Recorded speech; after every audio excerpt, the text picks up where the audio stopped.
Alright, so this will be my first little introductory episode to the game that I've been running recently.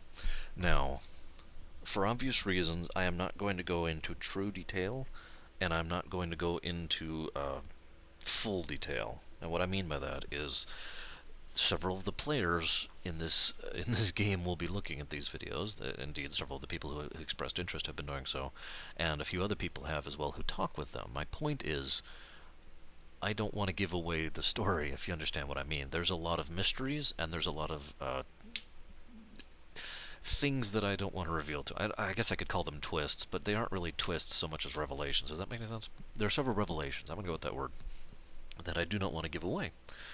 So I will not be giving them away. It's too much of an interest in my perspective as a storyteller to save the moment so that the moment is savored when it finally comes. Pardon me.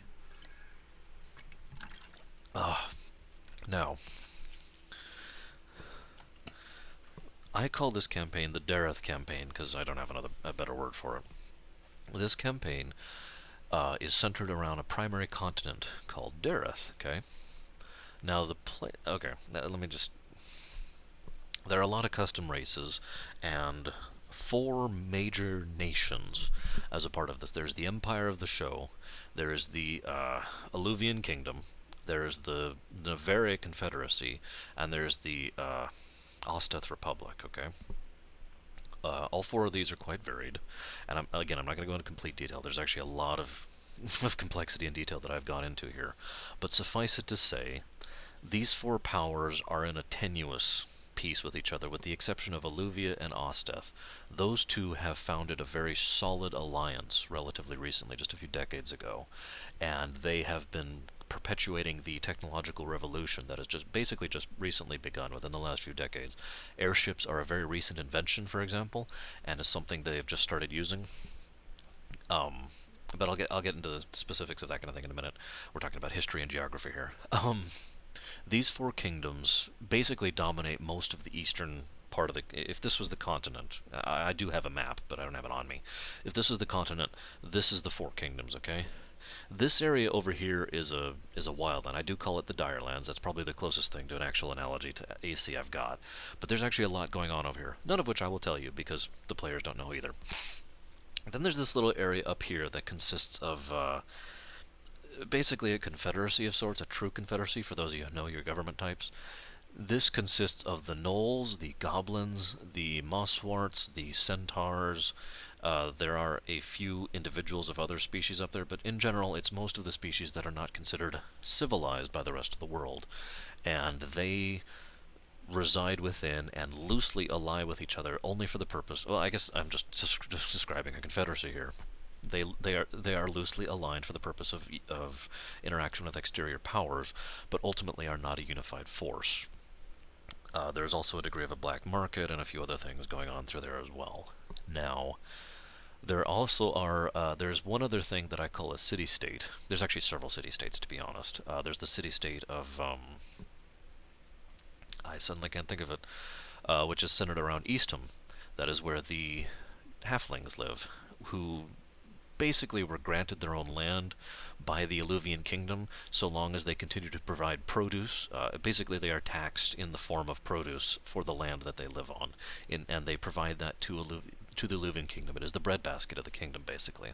But aside from that little snippet, which the halflings are okay with, they get their own little chunk of land and they get to live their own lives without having to worry about politics or military or anything like that.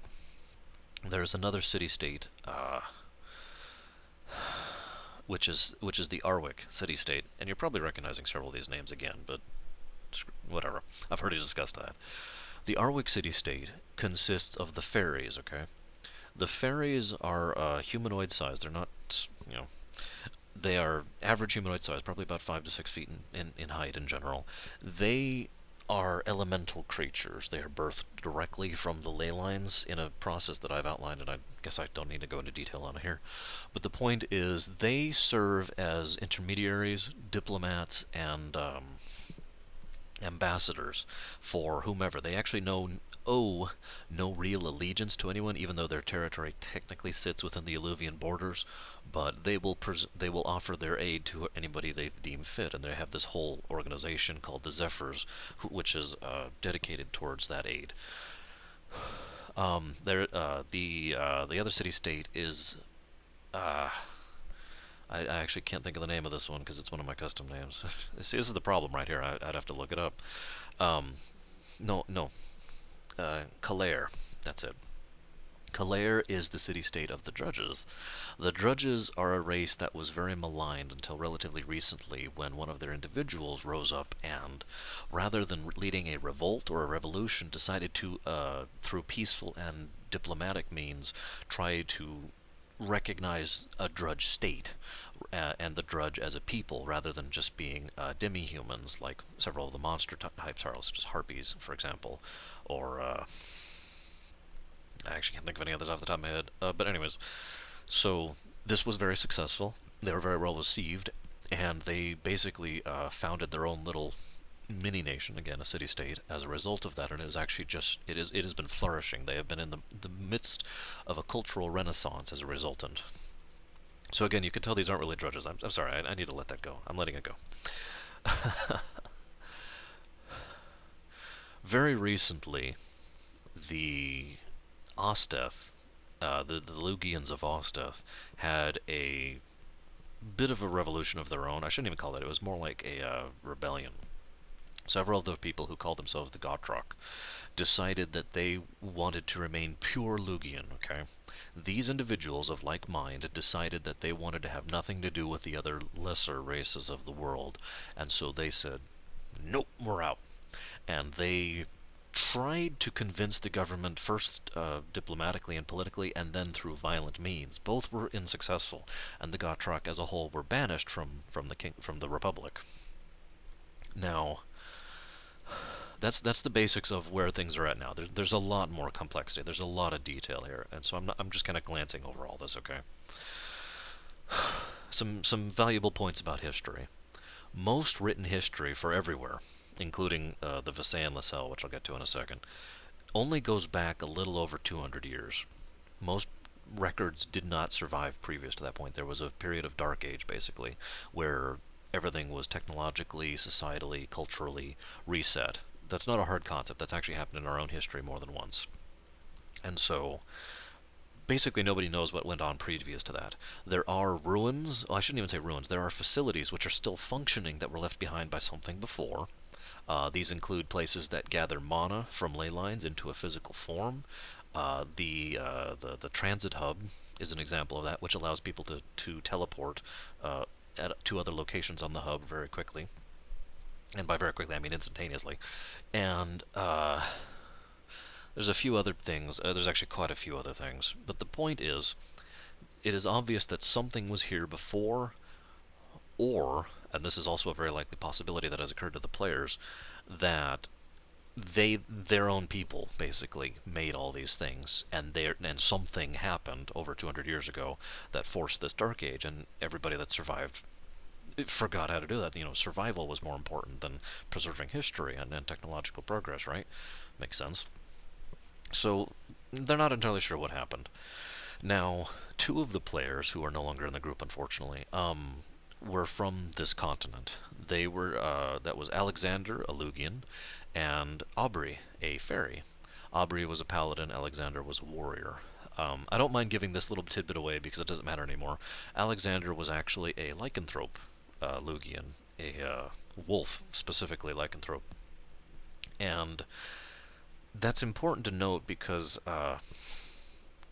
as far as anyone is aware, lycanthropes are the equivalent of golems in this setting, okay? What I mean by that is they are made, they are built. They do have a degree of sentience, but they are still constructs, right? So nobody is exactly sure what's happening to that. And there is a story behind that, which I will not reveal because that is more plot relevant. But he was hiding the fact that he was a lycanthrope for obvious reasons, because people would treat him completely differently if he did so. Aubrey was a fairy who was very special, even by most of her standards. She had the ability to see, literally visually see, elemental energy. And in so doing, she had the capacity to detect someone's affinity, if they had any, because most people don't, or to detect certain things with regard to the elements and to the ley lines as possible. Now, um, I'm going to pause here for a moment. Well, no, I'm going to keep going. Let's keep the thread going. The other two players are living on Visayan Lascelles, okay? Now, I don't mind giving this away because it's known now by the players. There are actually 4 islands that were crafted in some fashion and sealed away from the world physically and magically, okay? As in, if you were sailing by on a boat by this island, you wouldn't. It was there, but you wouldn't recognize it. If that makes any sense, you'd go by and it wouldn't even register to you. You just kind of keep on going. And in Visayan's case, it is physically separate. Okay, I've tried to visually demonstrate this so many times. I finally ended up having to draw it for my players. Uh, if you can imagine that this is the ocean right here, right? And so this is sea level, okay? There is a perfect circle at this point. For those of you who are wondering why I have toilet paper, it's for Kleenex, okay? I get that question every now and again. It's Kleenex. There's a certain point in the ocean which is a circle like this. And it goes straight down. It's more or less a perfect circle. It goes down several hundred yards. I figured out the exact height at some point, but it doesn't matter right now. And this, obviously, this is thus creating a waterfall, a continuous waterfall on all sides going in. Now, the island is in the middle of that massive circular waterfall. Okay. Now, out of this waterfall are these stone pillars that are jutting out of it, and all of this, so in other words, this is the physical barrier as well. Even if someone were somehow able to overcome the magical protection, which is preventing them from even recognizing that the area exists, they would then have to face this massive waterfall of doom, which would destroy just about any ship that tried to go over the edge. Now, Visayan Lascelles is home to 3 houses which basically run the politics of the island. This is going to sound familiar. House Telvanni, House Lelu, and House Redoran. Now, House Lelu is consistent of a very economically driven house, which is basically the comparison and why I chose that name for it. But ultimately, they are very cutthroat. They are not progressive. They, in fact, are very um, non-human, I guess, to put it in such terms. They see anything that isn't human as inferior.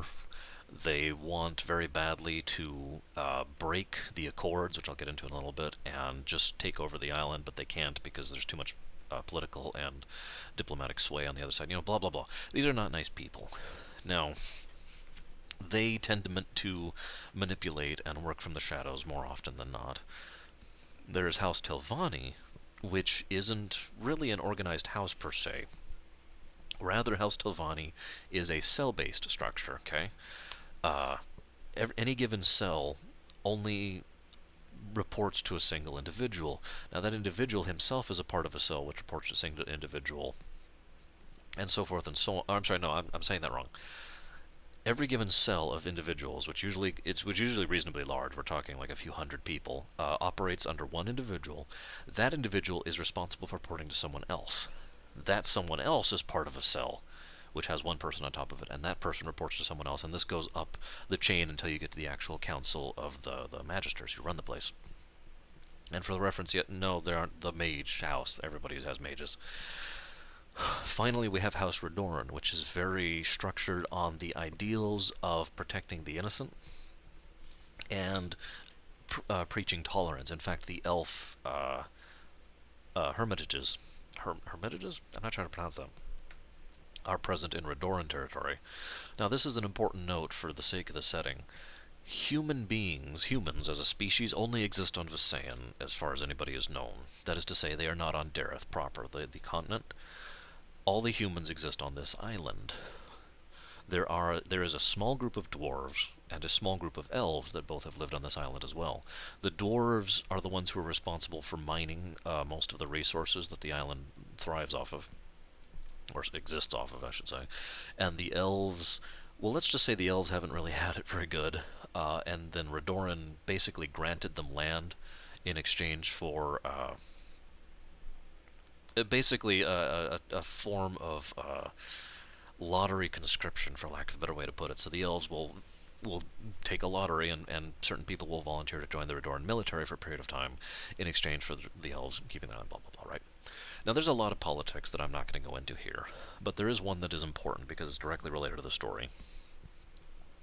On this island, uh, there's a concept called protected resource, okay? That is because everyone on this island hasn't been able to get off ever. I mentioned that waterfall, and I mentioned the magical protections. They are stuck here, which means there are certain resources that they only have so much of. And again, they're not even sure anyone exists past this island. So this is it. Therefore, certain things are a little over 200 years ago, there was some kind of conflict on this island specifically, and no one's entirely sure what happened because there was no written history of the time on this island. Again, I want to stress because these are basically different histories here, but what did end up happening is they drew up these accords, the Visayan Accords, which basically outlined how we could deal with each other. War was still acceptable, but only in certain manners. For example, we don't want to destroy the land. We don't want to destroy livestock or farming graves because that's there's only so much of it. You know what I mean? And we cannot attack civilians. Civilians are considered a protected resource, just like several other things are. Now, one of the political snags in this is the individuals within a town, which are usually governed by a mayor or at the very least have some kind of a community council, something like that. They have the right to say which house they are under. Now, a house can have taxes or tithes or whatever from any area within its territory, but it is incumbent upon the houses to prove to that town that they should have those taxes and tithes, that they should have that town in their territory. Otherwise, the town will approach one of the other houses and say, "No, we will be under you now." And so there's a constant degree of expectation on both sides and a political balance that must be maintained. And one of the things they can do is a process called a land grab. Now, this is what starts off the plot, which is why I mentioned this, but I'm going to pause on that because I want to get more of the setting out here really quick. There are a few materials I feel I have to cover here. This is a little bit spoilery. If any of you who are actually in the campaign actually watch this, just kind of not pay attention to this. There are several resources in this setting: magicite, materia, imperial, chorazite, and aetherite. Okay, all of those should sound familiar to somebody out there. Materia is what I call natural magic. Okay, what it is exactly is not fully well understood by anybody anybody normal. There are a few individuals who know what's going on. But in general, the players and the setting certainly does not know what materia is. But it cannot be artificially created, and when you slot it into yourself, what you're doing is you're merging it with your soul, okay? As you gain in power, as you go up in level, you can slot more materia into yourself, but certain people have tried to artificially insert materia or to create artificial materia, and those experiments haven't turned out well. That's what materia is. Materia gives you certain boosts in stats, certain abilities, that kind of thing. Materia can basically allow you to do just about anything from a GM perspective, put simply, within reason, obviously. Magicite is basically oil. To put it into a contemporary context, magicite is magical fuel. Most of the technology of the setting runs on magicite, and therefore magicite veins are extremely valuable and very hotly contested. Imperial is, well, I don't actually have a good equivalent of your plastic, I would guess if I was comparing this to real life, but Imperial is literally a magically conductive material. It is usually used in the construction of anything that is magically technological. For example, airships are made like 80% of Imperial, and the magic that is fueling that airship that comes from the magicite moves through the Imperial, which has been woven in such a specific way that it will enable it to stay aloft in the sky and shoot and do all those other things. So Imperial is also extremely valuable. Aetherite is a material that was only discovered very recently. Nobody knows what it does yet. And the same thing for Chozerite, with one exception. Chozerite, there is a mandate from the Osteth Republic that anybody who has Chozerite will be rewarded handsomely if they turn it over to them for study. The catch there is if you're found to be harboring Chozerite or trying to do your own studies, they will destroy you and everything you know in order to make sure they take it and then go study it themselves. And the Eluvian Kingdom supports that, by the way. Um, there, as I've probably alluded to already, I'm actually using a custom rule set. I basically finally sat down and realized that standard D&D 3.5, which is what I prefer to use, by the way, um, wasn't cutting it. I wanted my own system, and so while there is a lot of D&D here, there's skills and D20s and strength, wisdom, and int and all that fun stuff, the rules are basically custom. I'm not going to detail all of those, but the only really pertinent thing is the way I basically took the magic system, flung it out the window, and completely rehauled it from the ground up. And for any of you out there who's thinking about doing custom rules, if you want to do it properly, go for it. I encourage you, actually. But I stress, I recommend you have a calculator nearby, and you do what all game designers do, and actually set down a series of variables of relative equates in order to balance it, because balancing is very, very difficult and takes a great deal of time and effort, and that's what I ended up having to do for obvious reasons. In summary, though, the way Magery works in my setting is you can be a mage of various types. Black mage, white mage, yellow mage, green mage are the ones that I allow players to play. No, I'm sorry, and red mage. There is also blue mages, and there are also violet mages, but I don't allow players to play those because they're simply too strong. Those are designed for powerful NPCs. I call those world movers, to give you an idea. Um, and I could name every violet mage in the setting off the top of my head right now. I'm not going to, but moving along. The point is that black mages can cast black magic, white mages can cast white magic, red can cast both, yellow can cast yellow. A green mage is a summoner. A and what a blue mage and a violet mage are complicated. I'm not going to go into that. But I came up with a brand new spell list. I defined rules for summoning. I defined the summons they could use. That's something that's tied very deeply in with the lore. There are specific summons they can summon, but it's not actually I'm summoning Ifrit. It is I am summoning an aspect of myself that is merged with the elemental earth ley line that then creates this creature. Does that make sense? Which I guess I should mention that as well. But because that does tie into the magic. But anyways, the point being that's what magic is. And yes, it's very FF based. No, I don't make any apologies for that. The ley lines of this planet are elemental. And I mean that directly, as in there are 8 of them, one for each of the 8 elements that governs this planet. And there's no such thing as a pure ley line. There's a ley line that's just magic, like every other setting ever. There's an earth ley line, there's a fire ley line, blah, blah, blah, blah, blah, right? Now, now that I've got all that out of the way, um, I'm trying to think if there's anything else about the setting I really want to get across, because I could just go into this here. Was there anything else? There's the island, there's that, I guess I'll keep going with the players. I never actually did that, did I? There are 2 other players who start on Visay and LaSalle. I apologize for derailing so badly like that. One of them, okay, as I mentioned, there's only humans basically on Visayan, okay? There are some dwarves and some elves, but humans are predominant. They're also nowhere else that anybody knows about. The 2 player characters that play the 2 plot characters that are on that island are not human or elf or dwarf. One of them, both of them are custom races. Now, I'm not actually say what they are because that's actually part of the plot. That's one of the mysteries. They don't know. The gentleman, the boy, both of them were left off at an orphanage, 23 years ago, prior to 0 Point, and the orphanage did end up taking them in, and they ended up living in that orphanage for 2 years before someone finally adopted them, because people were so hesitant about adopting 2 freaks, right? One of them looks fairly humanoid. The woman looks fairly humanoid, but has glittery skin. Not glittery. She's not a vampire. Sorry, couldn't resist. She almost has like fish scale skin, if you follow what I mean. If it looks normal, but if you look at it in the right light, you can see the rainbow effect going through the light, that kind of thing. And the gentleman is very humanoid looking, but his skin is very rough and brittle, especially if you feel it. It feels like it's more earthy, for lack of a better descriptor.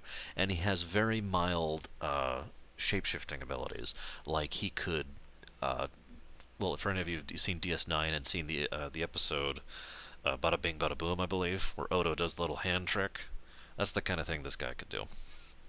Now, at the age of 2, a gentleman came by with a man and a woman and he had been encouraging them to adopt.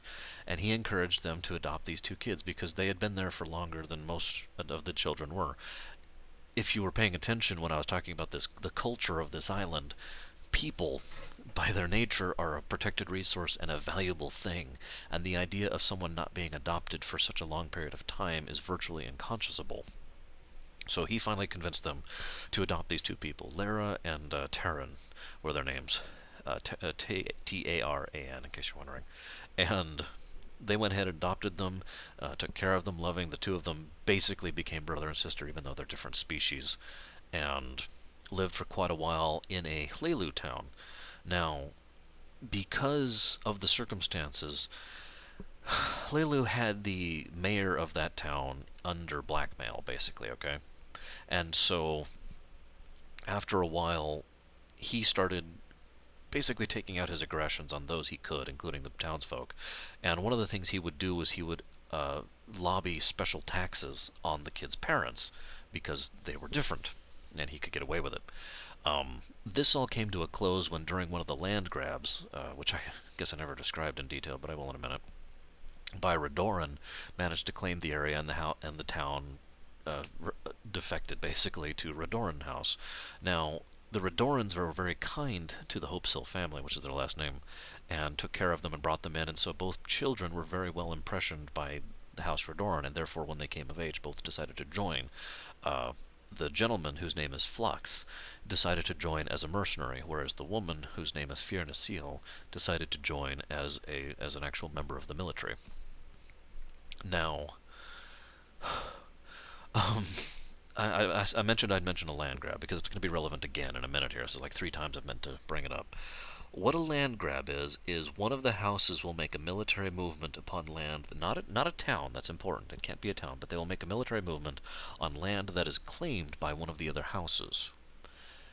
If that house does not retaliate or otherwise demonstrate its ability to hold on to that land, obviously it loses it, but what happens then is the house is now legally the aggressor house is now legally allowed to attack and to start a little miniature war over this. And oftentimes what will happen is those land grabs will go completely uncontested up to a certain point because they don't want to have the loss of life or because they're not militarily ready. Whatever reason, there's a lot of politics going on involved with this. So that's what a land grab is in a nutshell. There's a lot of complexity involved, but moving on. Just 3 days prior to the adventure starting, both characters had a rather disturbing dream. They had different dreams, actually.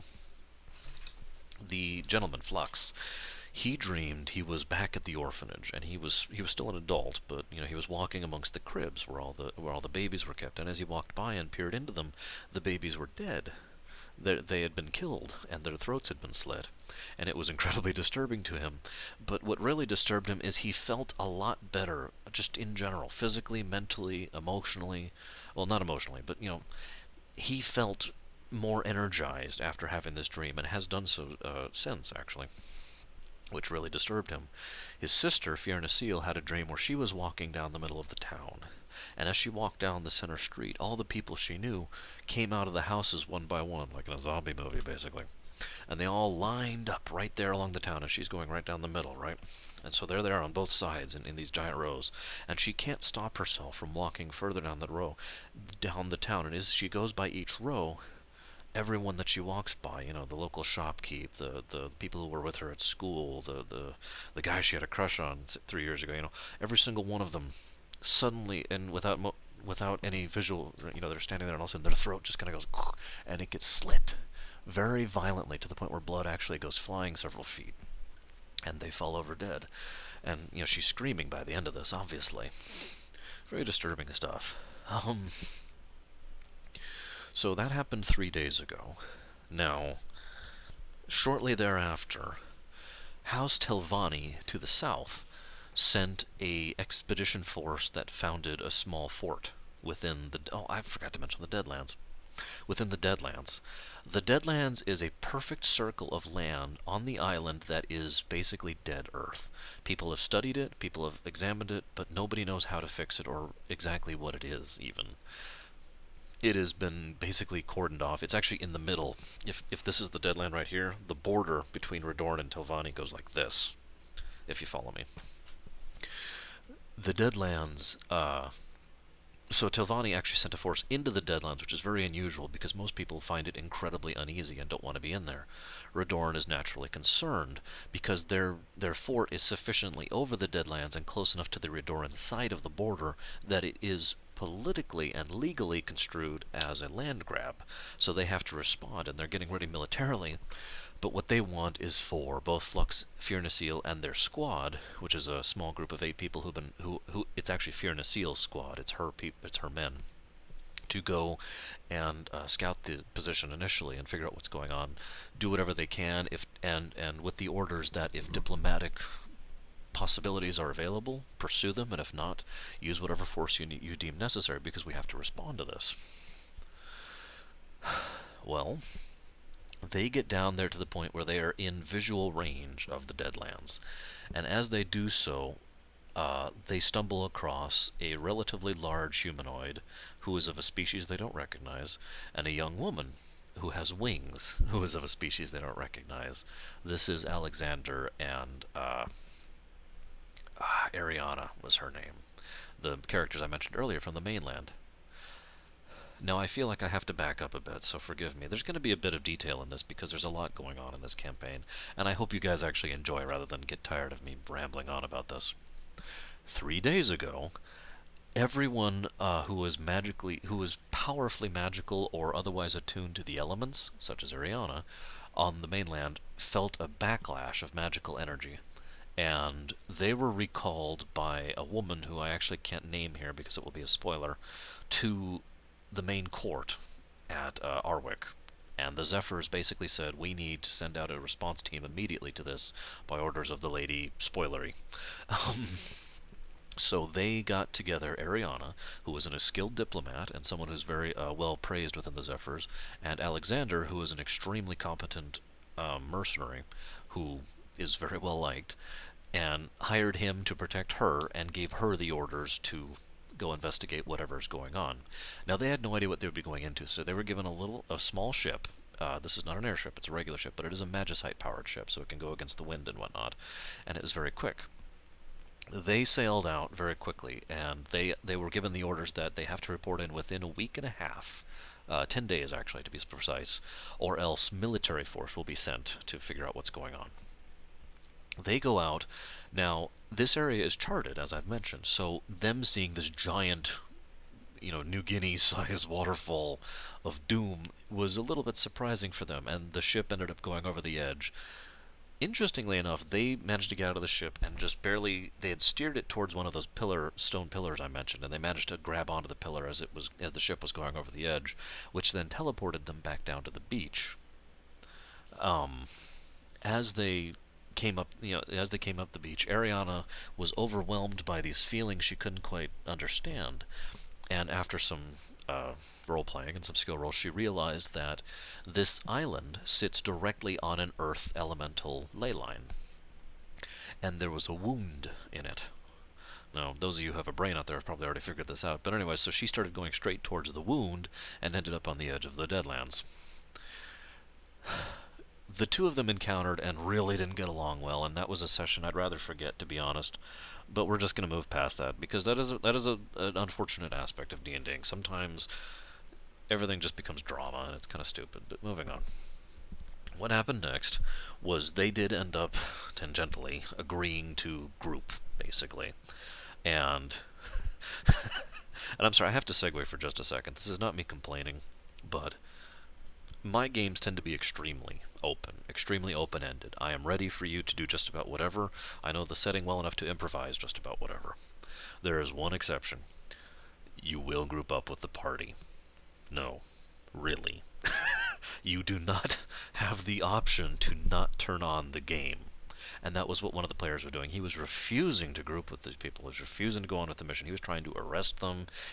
He was just antagonizing them. And he complained to me that I was railroading him, and to which I responded, yes, yes, I am railroading you into grouping up with the party. Sorry, no sympathy here. Anyways, moving on. What happened next was one of the most awesome sessions we had. And I'm going to cover this session, and then I'm going to stop, because this is all basically build-up still. And then I'll do a little episode basically per session from now on, for anybody who's curious about my formatting. After they exchanged some information, got some knowledge about each other, the two party members in the squads from the island learned that there is a world outside and that now this island is exposed to it and has been for 3 days. These two people learned that there is a whole society on this island, one that has evolved culturally and societally and economically and technologically and militarily based on this whole confinement thing. And Ariana is, of course, thinking long term, thinking diplomatically, and Alexander is, of course, thinking with his sword. But anyways, the point here being, they finally reach a sort of mutual, will not, will work together for now kind of a deal. Head south and reach and as they're approaching the Deadlands, three of the squad mates and Alexander, without really realizing, kind of turn south to the Deadlands and just started walking towards it. As they started walking towards it, it took several minutes, or several moments, I'm sorry, of, hey, stop. And, that's an order. And it took several attempts in order to get them to stop and realize that they were walking south towards the Deadlands, because they didn't even realize they were doing so. This naturally freaked the characters out a little bit. What happened next freaked them out even more. All four of the plot characters basically had a shared daydream. I would call it a vision, basically. It's something that was so vivid that they felt it distinctly. The way it worked was the moment it started, it felt like a dream, just bare images, just the tiniest thing. But as it went on, it got more and more focused until it got to the point where they felt they were actually in whatever this daydream, this vision was. They were on a construct, a facility, a building of some sort, built of some black material that was very solid, and they could see in all directions this vast plain that was also very black. And there were creatures and individuals and monsters that they were just chopping their way through, dozens upon dozens of them, as they fought their way towards the center of this construct. And at the center of this construct was a figure that turned, that was basically imperceptible. But what they did perceive is that it was tall, it was very powerful, and it was smiling. And this creature told them, that it was now over, and it apologized for the inconvenience. And as they looked out at the horizon just kind of stopped being after a certain point. Like if you, I don't know how to visually describe this, so forgive me. But if they're in the middle here, imagine as if the universe stops at this end of the circle, and the universe is shrinking, and everything past that is just white. Okay, nothing there, pure white. And so as this is doing, the planes are just vanishing, are being swept up into this white as it's going closer and closer, and there's this rush, this noise as it's getting closer and closer, until finally it eats them all up, and then they wake back up at the edge of the Deadlands, back in the cell. The characters were a little bit unsure of how to deal with that.